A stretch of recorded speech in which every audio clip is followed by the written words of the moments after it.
200 210 20 30 40 50 60 60 10 10 40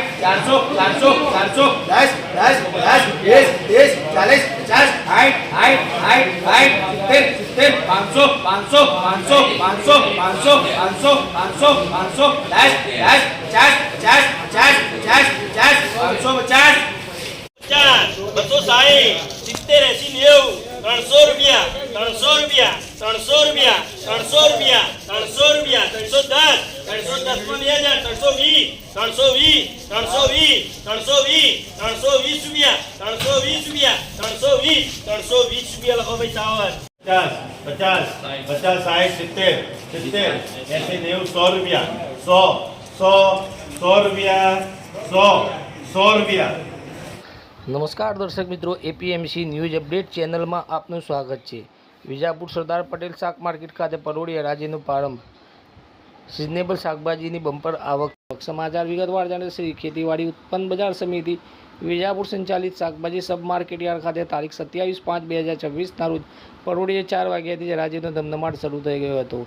આસપાસના ગ્રામ્ય વિસ્તારોમાંથી ખેડૂતો ટામેટા, ભીંડા, મરચાં, કોબીજ, ફ્લાવર, દૂધી, તુરિયા, ગલકા, કારેલા સહિતની તાજી સિઝનેબલ શાકભાજી ભરીને શાક માર્કેટ યાર્ડમાં ઉમટી પડ્યા હતા. આજના ભાવપત્રક મુજબ શાક માર્કેટ યાર્ડમાં ચોરી ₹200થી લઈને ₹1110ની ઊંચી સપાટીએ બોલાઈ હતી, જ્યારે મરચાં ₹440થી લઈને ₹600 સુધીનો ભાવ બોલાયો હતો. પાકા ટામેટા ₹300થી લઈને ₹550 અને ભીંડા ₹260થી લઈને ₹621 વેચાયા હતા.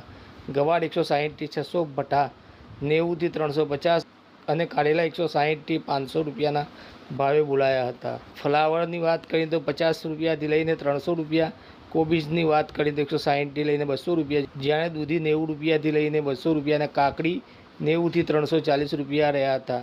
લીંબુ ₹200થી ₹350 બોલાયો હતો. આજે શાક માર્કેટ યાર્ડમાં પાકા ટામેટાની 168 બેગ, ભઠ્ઠાની 102 બેગ, ચોળીની 52 બેગ અને ભીંડાની 60 બેગ સહિત શાકભાજીની મબલખ આવક નોંધાઈ હતી. એપીએમસીના સેક્રેટરી નરેશભાઈ પટેલે જણાવ્યું હતું કે હરાજી સંપૂર્ણ રીતે પારદર્શક રીતે કોમ્પ્યુટરાઇઝ્ડ કાંટા પર સાચો તોલ સાચો ભાવના સૂત્ર સાથે થાય છે. પરોળીએ શરૂ થયેલી હરાજી સવારના 7:30 વાગ્યા સુધીમાં પૂર્ણ થઈ ગઈ હતી. વહેલી સવારે વેપાર પતાવી દેવાની સિસ્ટમથી ખેડૂતોને બેવડો ફાયદો થાય છે. બપોરની કાળઝાળ ગરમીથી બચી જવાય છે અને માલ બગડવાનો ભય રહેતો નથી. સવારના પહોરમાં રોકડા રૂપિયા હાથમાં આવી જતાં ખેડૂતો ખાતર, બિયારણ કે ઘર વપરાશની ખરીદી કરીને બપોર સુધીમાં ઘરે પહોંચી જાય છે. માર્કેટ યાર્ડના ચેરમેન રાજુભાઈ પટેલે જણાવ્યું હતું કે ખેડૂતોની સુવિધા માટે શાક માર્કેટ યાર્ડમાં પીવાના પાણી, શેડ, લાઇટ અને સફાઈની પૂરતી વ્યવસ્થા કરવામાં આવે છે. હરાજી બાદ તુરંત જ ખેડૂતોના બેંક એકાઉન્ટ અથવા તો રોકડેથી નાણાં ચૂકવી દેવામાં આવે છે. આવા સમાચાર અપડેટ લઈને ફરીથી મળતા રહીશું. ત્યાં સુધી આપણી વિજાપુરની ખબર ન્યૂઝ ચેનલને લાઇક કરો, સબસ્ક્રાઈબ કરો, કોમેન્ટ કરો. ખાસ કરીને સમાચાર વધુમાં વધુ શેર કરો.